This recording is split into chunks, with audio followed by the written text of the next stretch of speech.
नमस्कार मित्रांनो. आता ही जी बाब मी तुमच्यासमोर बोलणार आहे, आपल्याला माहिती आहे की सर्वपित्री अमावस्या येते. तर मी तुम्हाला एक वेगळी परंपरा सांगणार आहे. आपल्या भारतीय धर्माची सांगड ही प्रत्येक दिवशी ग्रह, नक्षत्र, तारे, प्राणी, पशु, पक्षी प्रत्येक तिथीनुसार आणि त्यावेळी असलेल्या वारासाठी सुद्धा रूपकात्मक कथा, व्रत, उपवास आणि त्याबरोबर असलेल्या सणांची गुंफण करून आपल्या सर्व जनमानसात रुजवलेल्या आणि रुजलेल्या अशा कथा किंवा व्रत याचं अनोखं मिश्रण आहे. त्यातल्या त्यात भाद्रपद, श्रावण, अश्विन, कार्तिक किंवा माघ मास यात येणारे दिवस, त्यावेळी करायची पूजा, याला एक आगळं वेगळं महत्त्व दिलं गेलेलं आहे. आपल्या द्रष्ट्या ऋषीमुनींची बुद्धी ही अत्यंत विलक्षण होती. त्यावेळेसच्या मानवाची प्रगती किंवा मानववंशाची ही नाळ पुढे जाऊन आपल्या मूळ स्वरूपाला कदाचित विसरेल, म्हणून ती त्यांच्या मूळ स्वरूपातल्या ब्रह्मतत्वाला कशी बांधून ठेवता येईल याचा त्यांनी विचार करून निसर्गातल्या शक्तीशी, पंचतत्वाशी जोडून टाकलेली आहे. मानवाचा देह सोडून जरी गेला तरी त्या चैतन्याची पूजा, त्याची आठवण ही करायला हवी आणि त्याची पूजा, आराधना करायला हवी असे सर्व ऋषी आपल्याला सांगतात. देह सोडून ज्या कारणाने त्या जीवाला मृत्यूस सामोरे जावे लागले, त्या सगळ्याच जीवांची आठवण, त्यांच्या त्या सूक्ष्म प्रवासात सुद्धा त्यांना योग्य ती गती आणि इच्छित योनी लाभो यासाठी आणि त्यांचा तो दुर्गम प्रवास सुखकर हो अशी प्रार्थना करण्यासाठी या पितृपक्षात आपल्या सगळ्यांना संधी दिलेली आहे. आपल्या धर्माने दिलेली ही सुवर्ण संधी आहे. कारण पितर असतात तेव्हाच आपण पुत्र किंवा पुत्रीच्या रूपात जीवन जगायला शिकतो किंवा जीवन जगतो, जीवनामध्ये किंवा जगामध्ये येतो. कोणीतरी सृजनकर्ता असल्याशिवाय आपल्याला जीवन प्राप्त होत नाही आणि ज्याच्यामुळे हे जीवन प्राप्त झालं त्यांच्या स्मृतीप्रित्यर्थ केलेला हा एक आनंद सोहळा आहे असं आपण मानायला हवं. कर्मकांडापेक्षा त्याच्या मागं असलेली भावना आपण बघायला हवी. शास्त्र निश्चितच असं सांगतं की भाद्रपदाच्या पौर्णिमेपासून पुढे 16 दिवस पितृकार्यासाठी योग्य असतात. भाद्रपदाचा कृष्णपक्ष म्हणजे महालय, अर्थातच आपण त्याला पितृपक्ष म्हणतो. या काळात पितर लोकात जे अजूनही आपले आप्त आहेत त्यांना भगवंताने पुन्हा मृत्यूलोकापर्यंत येण्याची दिलेली मुभा, त्याचा हा कालावधी आहे.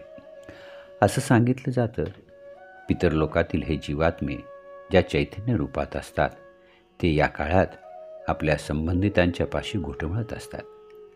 आपल्या खानदानातला प्रगती, सुखसमाधान प्राप्त हो अशीच त्यांची इच्छा आणि वासना असते. शास्त्रात तिथीनुसार म्हणजे जी व्यक्ती ज्या तिथीला गती प्राप्त करती झाली त्या तिथीला त्या व्यक्तीची पूजा अर्थात श्राद्ध करावं असं सांगतं. पण त्यात शास्त्रकारांनी वेगवेगळ्या दिवसाचं महत्त्वही सांगितलेलं आहे. जसं की अविधवा नवमी, हिचं महत्त्व वेगळं आहे. ज्या स्त्रीचा मृत्यू आपला पती जिवंत असताना झाला अशा स्त्रीचं यावेळी श्राद्धकर्म केलं जातं. या सगळ्या शास्त्रकारांच्या बुद्धीचा आणि दूरदृष्टीचा आपण खरं म्हणजे सन्मानच करायला हवा. कारण आपल्याही विचारांच्या पुढे जाऊन विचार करणारी ही शास्त्रकार मंडळी. त्यामुळे भाद्रपद शुक्ल चतुर्दशीला देखील एक वेगळ्या पद्धतीचं श्राद्ध करायला ते सांगतात. या भाद्रपद चतुर्दशीला घात चतुर्दशी देखील म्हणलं जातं. कारण कोणी शस्त्राघातानं जर गेलं असेल तर अशा व्यक्तीचं श्राद्ध किंवा आठवण या दिवशी केली जाते. याचबरोबर असंही म्हणतात की प्राण्यांच्या दंशामुळे, विषबाधेमुळे कोणी जर मृत पावला असेल तर अशा दुर्मरण प्राप्त झालेल्यांना देखील याच तिथीला त्यांना त्यांचं श्राद्ध करावं. आणि मग जे कधी गेले, कसे गेले हे ज्ञात नाही, किंवा वर्तमानात तिथीनुसार श्राद्ध कर्म कराव्यास वेळ नाही, अशा सर्व ज्ञात अज्ञात पितरांना देखील स्मरण करून त्यांचे पूजन वंदन करावं. या पितृपक्षातल्या अमावस्येला सगळ्यांची आठवण करावी. पितृत्रयोदशीला तर पितृश्राद्ध करावं असंच सांगितलं जातं. थोडक्यात काय आहे, प्रत्येक गेलेल्या व्यक्तीचा आठवण स्मरण करणं हेच तर या काळातली दिलेली, आपल्या समाजाला दिलेली ही संधी आहे.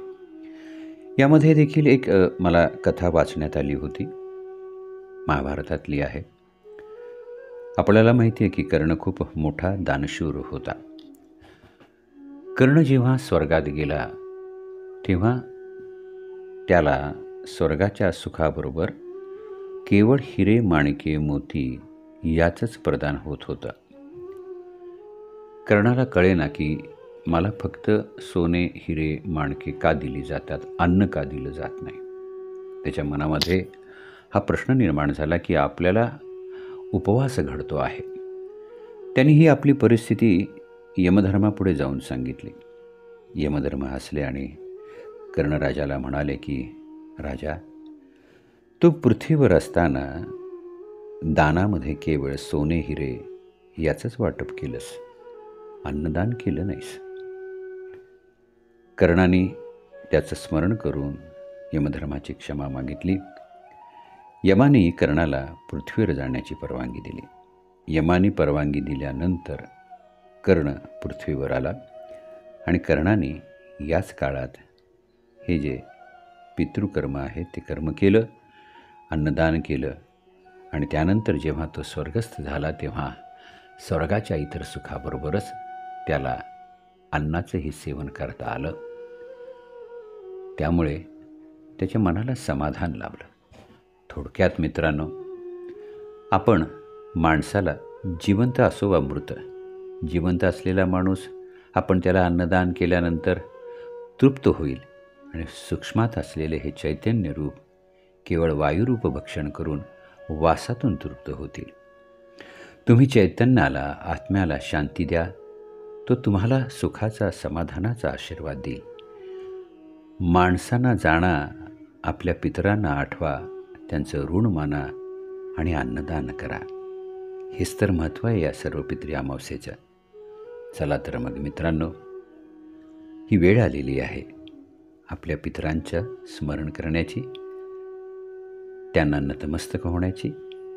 आणि ही सांगितलेली परंपरा कुठल्याही प्रकारची अंधश्रद्धा न मानता डोळस श्रद्धेने तिचं आचरण करा आणि आपल्या सगळ्या पितरांना नमन करून त्यांचं पूजन करा. जय श्रीराम, जय श्री स्वामी समर्थ.